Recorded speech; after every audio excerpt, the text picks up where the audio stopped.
Olá pessoal do nono ano, dando continuidade aí, né?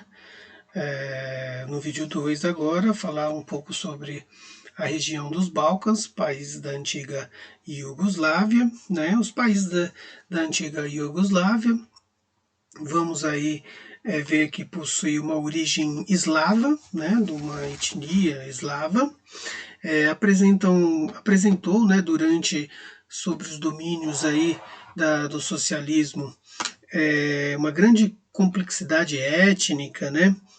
Ou seja, que girou, né, em torno de muitos desentendimentos, né, políticos, econômicos, principalmente culturais nesses países. Então, uns países que não se entendiam justamente por causa da questão territorial, questão cultural.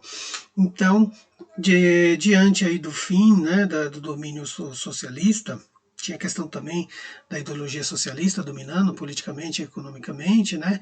Então estava gerando em torno de muitos problemas políticos, econômicos e culturais, fez com que essa região dos Balcãs, desses países, tivesse aí um impedimento, né, para poder se recuperar, se reestruturar economicamente. Foi muito difícil para esses países, né, se entrar, né, num eixo de pleno crescimento econômico, desenvolvimento e tudo mais, né. Incluísse aí também os países, inclui todos os países aí, né, que estava escrito lá na apostila de vocês, como Albânia, Montenegro, Macedônia, Bósnia e Herzegovina, Croácia, Eslovênia, Kosovo, né? Então, são esses aí os países da península, da região dos Balcãs, né? Melhor dizendo.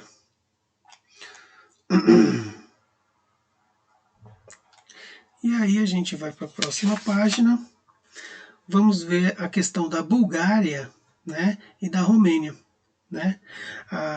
Como que se desenvolveu, né, toda essa questão econômica, né, produtiva desses dois países, né, durante a dominação soviética sobre a ideologia socialista.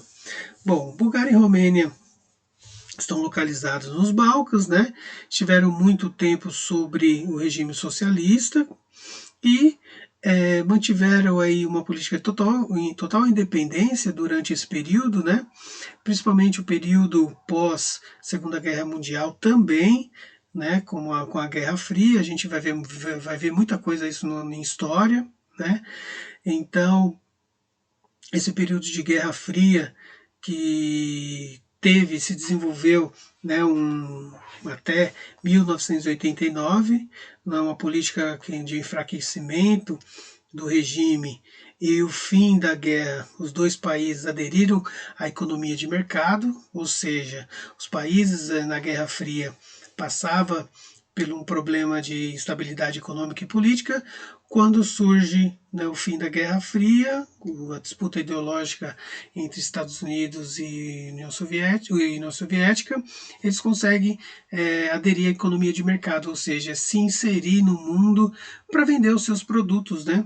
E um dos seus produtos que estavam mais aí em evidência, né, que a gente pode ver que está aí até hoje, né, o quadro aqui de 2008, é o setor terciário, primário e secundário, né, no caso aqui da Bulgária. Então, quando entra na economia de mercado, adere ao capitalismo, eles vão fazer parte, né, dessa economia mundial, digamos assim, né?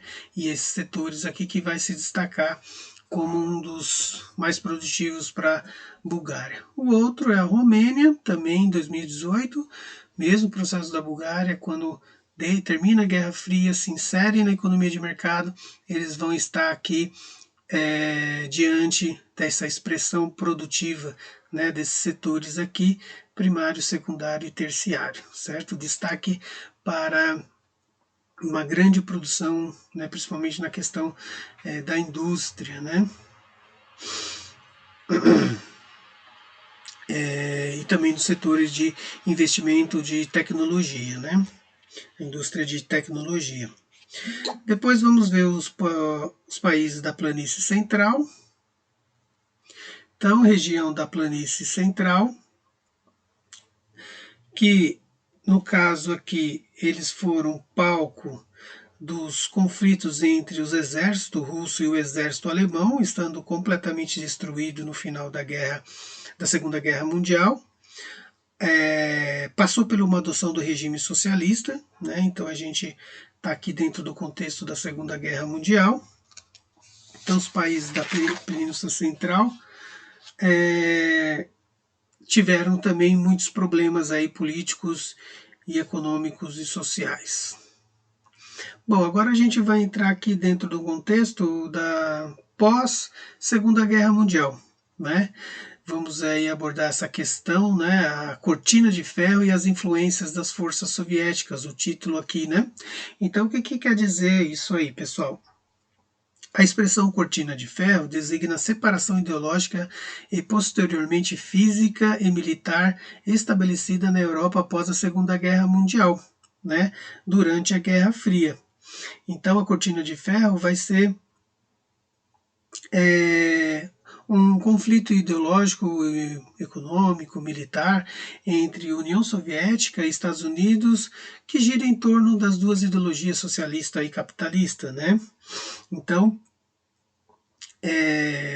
vai se dividir, né, a Europa praticamente nessas duas ideologias. Então, olhem aqui para vocês verem a divisão, né?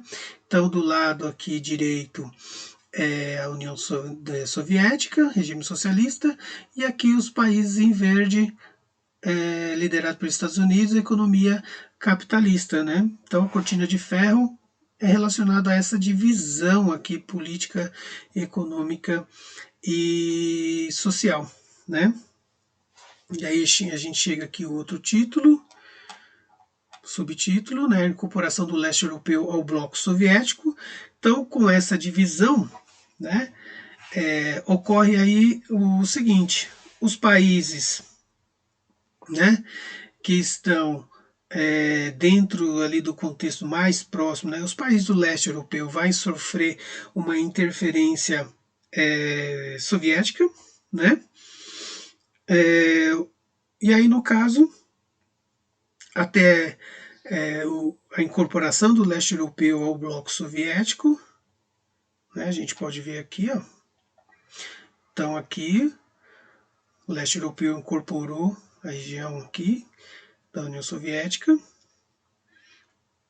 e alguns aqui ficaram um pouco ali, né, divididos, ficaram de fora, né? Bom, a incorporação do leste europeu ao bloco soviético, até a Primeira Guerra Mundial, 1914-1918, o leste europeu estava dividido entre os impérios austro-húngaro, turco-otomano e alemão, né? Então, estava assim, antes da Primeira Guerra, né? Então, aqui os impérios, Império Alemão, Austro-Húngaro, Russo, os mais aqui importantes, né? E o turco-otomano também lá embaixo. Bom, com isso, pessoal, o leste europeu se fragmentou em um conjunto de países que tiveram suas fronteiras determinadas de acordo com os interesses dos franceses e dos ingleses, né? Então, quando termina a Primeira Guerra Mundial, né, os países França e Inglaterra, eles vão querer fazer uma política de interferência no leste europeu, certo? E aí vão querer impor, né, uma política voltada aos países da Bulgária, da Romênia, Polônia, Tchecoslováquia, Hungria e Iugoslávia, certo? Bom, aqui nesse mapa, pessoal, a gente vê o leste europeu após a Primeira Guerra Mundial. Então, percebam que tanto num mapa quanto no outro mudou a configuração, né, do território. Então, a União Soviética aqui incorporou, né, o leste europeu. No caso, os países aqui em verde surgiram após a Primeira Guerra Mundial, então incorporou aqui parte, e aí o restante dos países teve uma divisão, né? Ou seja, surgiram Polônia, Tchecoslováquia, Hungria e Romênia e Bulgária. O fim da Primeira Guerra Mundial fez surgir esses países. Antes da Primeira Guerra Mundial, o que tínhamos era o Império. Não existia o leste europeu. E agora passa a existir, né, o leste europeu, como está aí no mapa. E aqui, como eu falei para vocês, o mapa, né, da divisão política depois da Segunda Guerra Mundial, né, que já é o outro conflito que a gente vai ver em história mais profundamente, né? Bom, diante, né, dessa divisão, pessoal,